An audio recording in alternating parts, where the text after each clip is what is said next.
உணர்வின் 7 நிலைகள். உங்கள் மனதின் சிறையை உடைப்பது எப்படி? மனித வாழ்க்கை என்பது வெறும் உடல் வாழ்க்கை மட்டும் அல்ல, அது ஒரு ஆன்மீக பயணம்.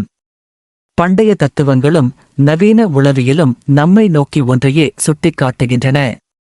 நாம் எவ்வளவு உயர்ந்த நிலையில் உணர்கிறோமோ அவ்வளவு சுதந்திரமாக வாழ்கிறோம். மனமே மனிதனுக்கு சிறை, மனமே மனிதனுக்கு சுதந்திரம் என்பது போல நமது உணர்வின் நிலைகள் நம் வாழ்க்கையை தீர்மானிக்கின்றன. உணர்வின் 7 நிலைகளை புரிந்து கொள்வது நம்மை நாமே விடுவித்துக் கொள்ளும் திறவுகோல் ஆகும். இந்த 7 நிலைகளும் ஒரு ஏணி போன்றவை. கீழே இருந்து மேலே ஏறிச் செல்லும்போது நாம் பயத்திலிருந்து அன்பிற்கும் சிறையிலிருந்து சுதந்திரத்திற்கும் செல்கிறோம். வாருங்கள், அந்த 7 நிலைகளையும் விரிவாக காண்போம். முதல் நிலை உயிர்வாழ்வு நிலை, சர்வைவல் கான்ஷியஸ்னஸ்.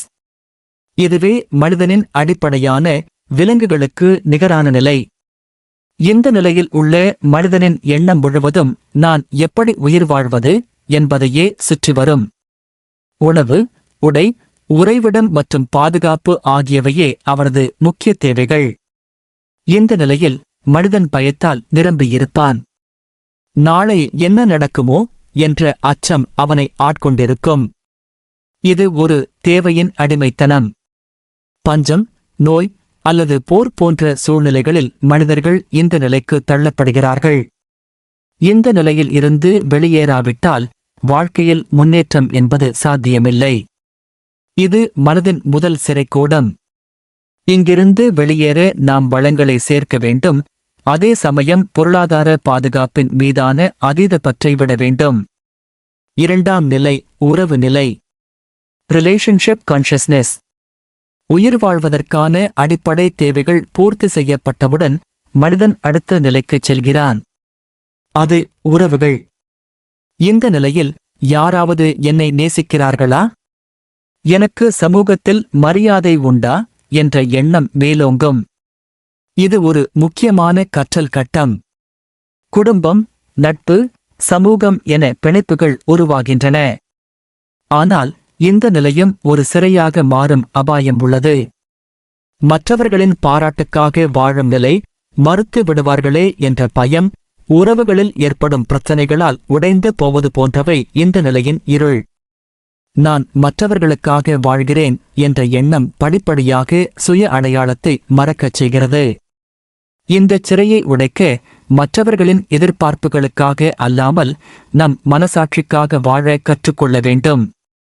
மூன்றாம் நிலை சுயமரியாதை நிலை, செல்ஃப் எஸ்டீம் கான்ஷியஸ்னஸ். மூன்றாம் நிலையில் மனிதன் தன் திறமைகளை கண்டறிந்து வெளிப்புற வெற்றிகளை தேடுகிறான். பதவி, புகழ், செல்வம் மற்றும் அதிகாரம் ஆகியவை இவரது குறிக்கோள்கள். நான் சிறந்தவன், நான் வெற்றி பெற வேண்டும் என்ற உந்துதல் இருக்கும். இந்த நிலையில்தான் பலர் சிக்கிக் கொள்கிறார்கள். ஏனெனில் வெற்றி என்பது ஒரு போதைப் பொருள் போன்றது. ஒரு இலக்கை அடைந்தவுடன் அடுத்த இலக்கு வேண்டும். பிறருடன் ஒப்பிடும் போட்டி மனப்பான்மை இங்கே தோன்றுகிறது. அவரிடம் இருப்பது என்னிடம் இல்லை என்ற பொறாமை நம்மை வாட்டிப் பிடிக்கிறது. இது அகந்தையின் ஈகோ முதல் வலுவான கோட்டை. இந்த சிறையிலிருந்து வெளியேற வெற்றி என்பது மற்றவரை விட அதிகம் சம்பாதிப்பது அல்ல, நமக்குள் உள்ள திறமையை வெளிப்படுத்துவது என்பதை உணர வேண்டும். நான்காம் நிலை மாற்றத்தின் நிலை, டிரான்ஸ்ஃபார்மேஷன் கான்ஷியஸ்னஸ். இதுவே மனித வாழ்க்கையின் மிக முக்கியமான திருப்புமுனை. இதுவரை வெளியுலகில் தேடிக் கொண்டிருந்த நாம் முதன்முறையாக உள்ளுக்குள் திரும்புகிறோம். இது சுய விசாரணை ஆரம்பிக்கும் நிலை. நான் யார், எதற்காக வாழ்கிறேன்? வெற்றிகள் எல்லாம் நிரந்தரமற்றவை, அப்படியென்றால் நிரந்தரமானது என்ன என்ற கேள்விகள் எழுகின்றன. பண்டைய ஞானிகள் கூறுவது போல, ஒருவன் தன்னை அறியாவிட்டால் அவன் எதையும் அறிந்தவன் ஆகமாட்டான். இந்த நிலையில் நாம் நம்மீதான பற்றுகளையும் அகந்தையையும் உதறித் தள்ளத் தொடங்குகிறோம். பொருட்கள் நமக்கு மகிழ்ச்சி தராது என்ற உண்மை புரிகிறது. இதுவே மனதின் சிறையை உடைக்கும் முதல் அடி. இங்கிருந்துதான் உண்மையான சுதந்திரப் பயணம் தொடங்குகிறது. ஐந்தாம் நிலை அக ஒருமைப்பாட்டு நிலை, இன்டர்னல் கொஹெஷன் கான்ஷியஸ்னஸ். தன்னை அறிந்து கொண்ட பிறகு மனிதன் தன் வாழ்க்கைக்கும் தன் ஆன்மாவிற்கும் இடையே ஒரு ஒற்றுமையை அலைன்மெண்ட் உருவாக்குகிறான். இந்த நிலையில் வெளியுலகின் பாராட்டுக்காக வேலை செய்வதில்லை, மாறாக தனக்குள்ளே கிடைக்கும் திருப்திக்காக செயல்படுகிறான். இது ஒருமைப்பாட்டின் நிலை. சொல்லும் செயலும் ஒன்றாக இருக்கும். எதிர்பார்ப்புகள் குறையும். இந்த நிலையில் உள்ளவர்கள் எதிர்பாராத சூழ்நிலைகளிலும் அமைதியாக இருப்பார்கள். ஏனெனில் அவர்களின் மகிழ்ச்சி வெளிச்சூழ்நிலைகளை சார்ந்திருப்பதில்லை. தன்னம்பிக்கையின் உச்சம் இதுவாகும். 6ஆம் நிலை சேவை நிலை. Service consciousness. தன்னை அறிந்து மன அமைதியை பெற்றவன் தன்னைச் சுற்றியுள்ள உலகிற்கு பயனுள்ளதாக மாற விரும்புகிறான். இந்த நிலையில் நான் என்ன பெறுகிறேன் என்ற கேள்வி மாறி நான் என்ன கொடுக்கிறேன் என்ற எண்ணம் வருகிறது.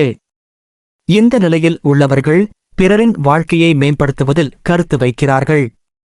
சமூக நலன், சுற்றுச்சூழல் பாதுகாப்பு, அறிவு பகிர்வு என அகந்தையற்ற சேவையில் ஈடுபடுகிறார்கள். இந்தச் செயல்களில் பெருமை தேடும் எண்ணம் இருப்பதில்லை.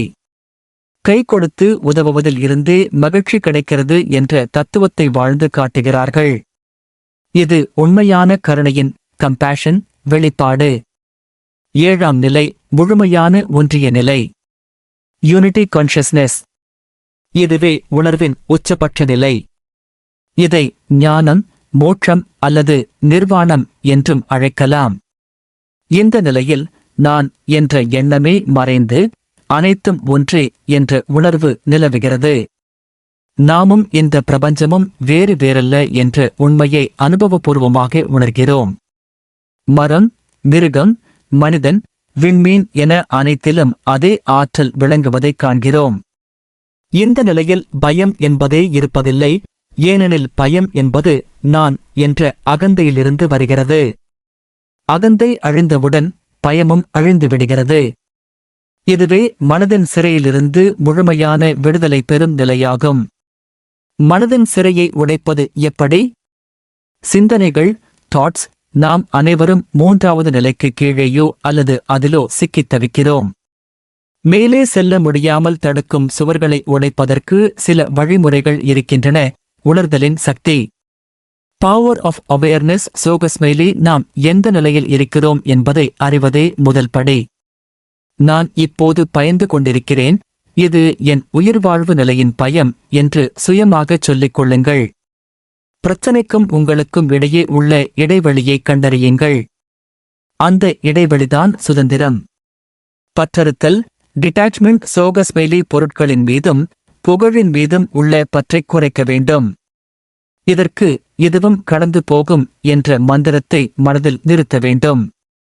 வெற்றி தற்காலிகம், தோல்வியும் தற்காலிகம்.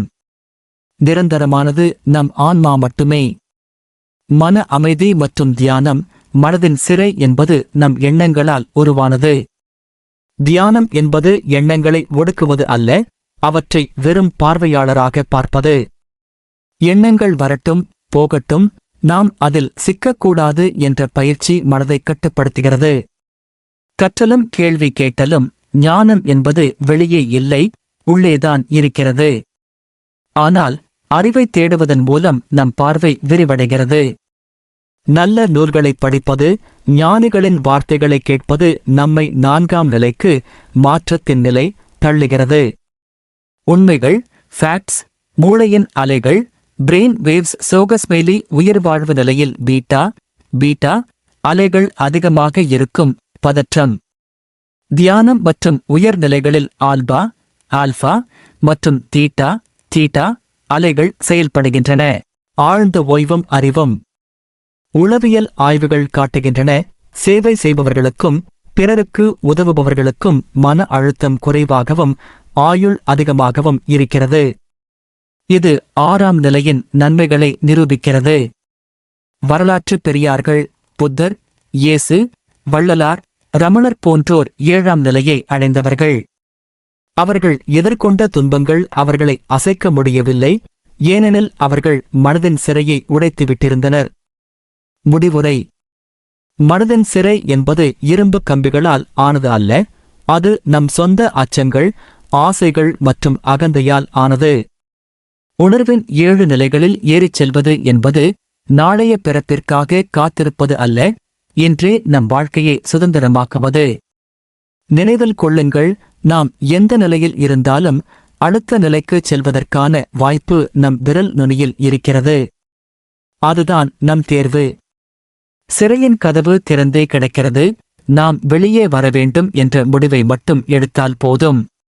வாழ்க்கை என்னும் பயணத்தை சிறை கைதியாக அல்ல, சுதந்திரத்தின் குடிமகனாக வாழுங்கள்.